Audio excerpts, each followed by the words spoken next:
Last week, the U.S. Department of Justice issued a scathing report about the Minneapolis Police Department 3 years after George Floyd died in police custody. Is this an honest review of the police department, or is there something more happening here? We'll offer some insight in this episode of Analysis Behind the News and suggest ways you can help protect your local community, as local policing is an important principle in upholding the republic. If you're concerned about American independence and freedom, then please watch and take the recommended actions, including getting a free download. Also, be sure to like, share, and subscribe so we can reach many others. As reported by the Epoch Times, the Justice Department accused the Minneapolis police on Friday of a consistent pattern of violating constitutional rights, discrimination against minorities, and excessive and unjustified deadly force in policing. The probe culminated in a report released Friday that accused the city of Minneapolis and the Minneapolis Police Department of a pattern of violating civil rights, discrimination, and heavy-handed policing tactics. To be sure, many MPD officers do their difficult work with professionalism, courage, and respect, the report's executive summary reads. Nevertheless, our investigation found that the systemic problems in MPD made what happened to George Floyd possible. Well, given that Biden's DOJ, led by Attorney General Merrick Garland, has lost much of its credibility due to political attacks on President Trump, its handling of J6, its targeting of the pro-life movement, and its overall ignoring the violence and property destruction of Antifa, Black Lives Matter, and Jane's Revenge, its solution for the Minneapolis Police Department is no solution at all. Rather, it's merely a targeted takeover of local police by the federal government. The New York Times reported, federal oversight of local law enforcement agencies in the form of consent decrees, legally binding court-enforced agreements, is the marquee method for overhauling the nation's most troubled police departments, often after high-profile incidents of police brutality. Ferguson, Missouri, the city where Michael Brown was killed by the police in 2014, has a consent decree in place. So do Baltimore, Chicago, Cleveland, Newark, and New Orleans, among others. Notice anything in common with nearly all of the cities listed as having these reforms? They are on the top 20 list of cities that have the highest violent crime rates. 2 years ago, Axios reported most police agencies in recent federally court-ordered reform agreements saw violent crime rates skyrocket immediately. An Axios review of FBI and Justice Department data on all 12 agencies under consent decrees since 2012 found that 7 of them experienced jumps in violent crime rates in 2 years, compared to the 2 years before they entered into the consent decrees.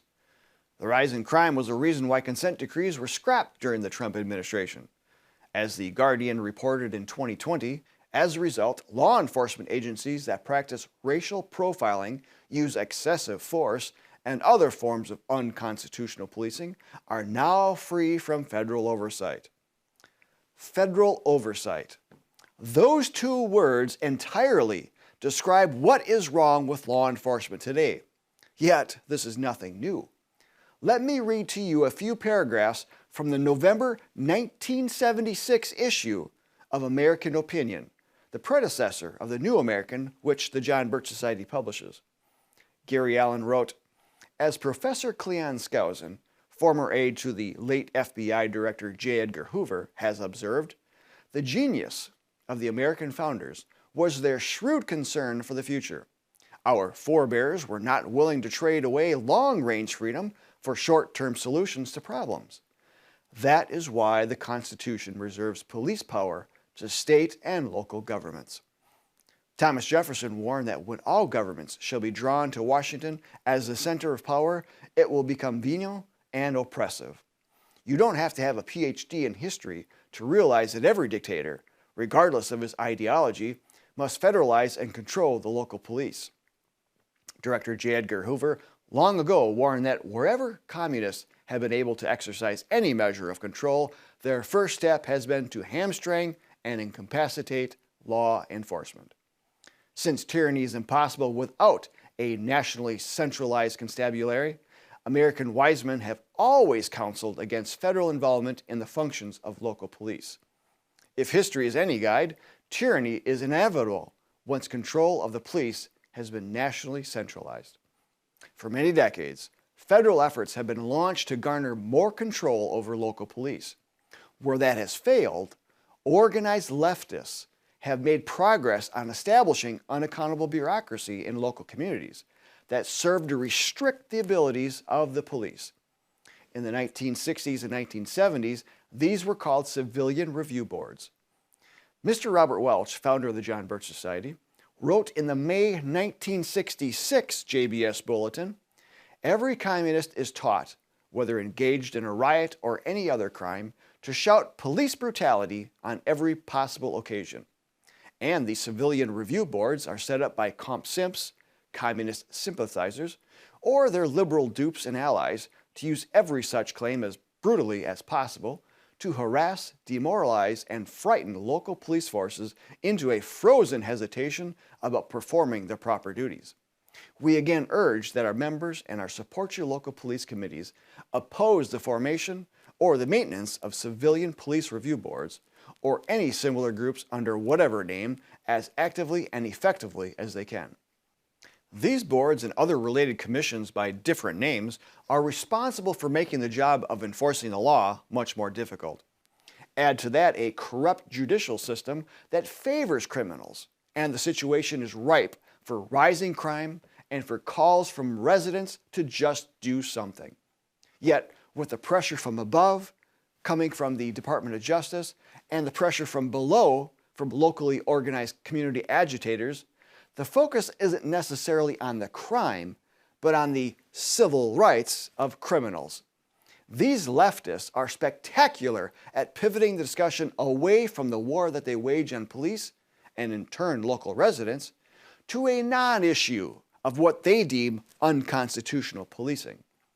What was written in 1966 accurately describes what is happening today.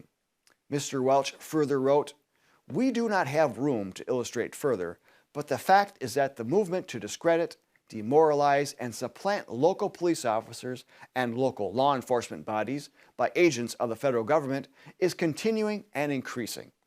In fact, the greatest enemy of local police forces throughout the country and of the traditional American freedom and rights which they protect is now the U.S. Department of Justice." Nearly 60 years later, federal agencies like the DOJ and the Department of Homeland Security have made deeper inroads and entangling alliances with local police. And larger cities, especially those run by Democratic elected officials, take full advantage of any and all federal aid dangled in front of them, which slowly chips away at the independence and local accountability of the neighborhood police, resulting in the mess that we see today. So don't get fooled by any discussions about police reform, no matter who is saying it and what political party backs it. Police reform will only end in police being accountable to the dictates of the federal government, delivered as tyranny to local communities. When there are actual problems that stem from the police, local accountability kicks in through local government, including the mayor, the village/city council, the village/city attorney, internal affairs, the county sheriff, and ultimately the voters. With a federal or national police force, there would be no recourse. The alternative to local police is either anarchy or tyranny. A hallmark of a free society is one that keeps its government in check and keeps its police local and independent. This is why the John Birch Society has run its Support Your Local Police and Keep Them Independent project since July 1963.